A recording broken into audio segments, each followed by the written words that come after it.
Welcome into Scoop and Score. I'm your host, Tanner Croft, and before we get started, I just want to give you a huge shout out personally for clicking on my very first video. Anyways, let's go ahead and get started. We're going to be breaking down number 17 TCU at number 19 Kansas. The game will be airing Saturday, October the 8th at noon on FS1, and it is also College Game Day's Game of the Week if you want to tune into Game Day. Game Day will be in Lawrence, Kansas, which is... that might be the first time ever? No, I think they were there for Kansas, Missouri back in the day. 2007, maybe? I don't know. Anyway, let's go ahead and get right into this one and break it down. So for starters, Vegas has this game at TCU minus 6.5, so TCU is a 6.5 point favorite. I'll be honest, I'll get into my predictions a little later on, but I don't think that's enough. Why I don't think that's enough? I think TCU is probably the most underrated team in the country. Just a side note, I do have a projection model and a power rankings, but I think it's a little bit too early to put out a power ranking, so we'll get into that probably next week. But as of right now, I do have TCU as, I believe, the number 5 or number 6 in the country, and they're number 17 in the AP poll, so that tells you I think they're pretty underrated. Just a little fun fact before we get into some more numbers. TCU, I don't know if this is true, but I heard this stat. TCU had 11 players go over 21 miles an hour against Oklahoma. And to put that into context, the NFL has only had 10 players. The whole NFL has had 10 players reach 21 miles an hour for the entire season. Now, part of that is just the college game and having the opportunity and the space to get to 21 miles an hour, but either way, I don't think there's too many teams in the country that are in the country at the college level that can put up or have 11 players reach that kind of speed. That's a track team number. On the season, TCU's averaging 7.8 yards per carry, 8.3 yards per attempt, 11.53 yards per point, so they're extremely efficient as well. I have this in my notes.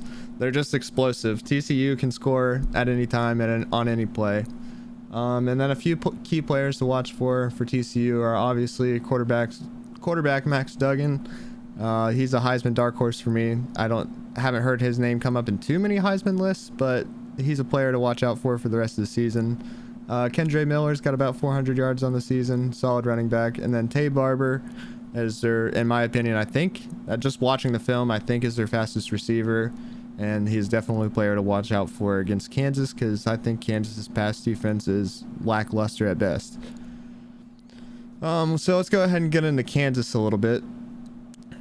Kansas is averaging 5.2 yards per carry, 8.8 yards per attempt, and 11.76 yards per point, so they are also a very efficient offense.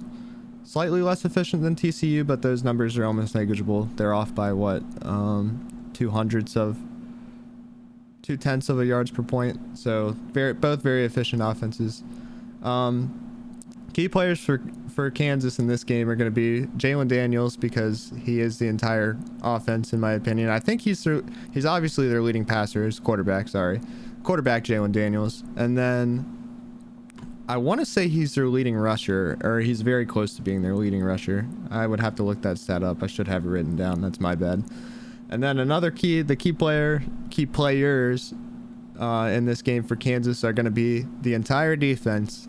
We're going to see if that Kansas defense can hold up against TCU, which I think, after maybe Ohio State and Tennessee, is probably the most explosive offense in the country.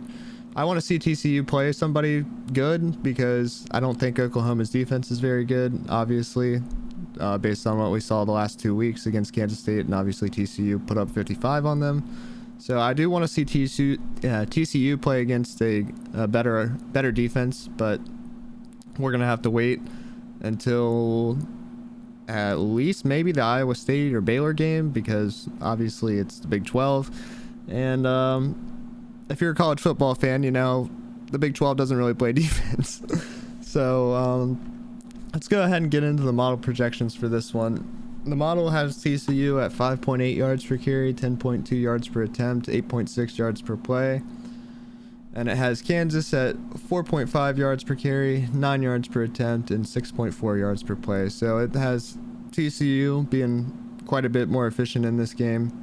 And then for a final score, the model thinks this game is going to be 49-31. And I think the model has given Kansas's defense a little bit too much credit. So I have this game at 45-24. Anyways, thanks for watching. Let me know what you think or what you have this game at in the comments. And stay tuned for my next one. I'm going to be breaking down Red River, Texas versus Oklahoma. So watch out for that one within the next couple hours.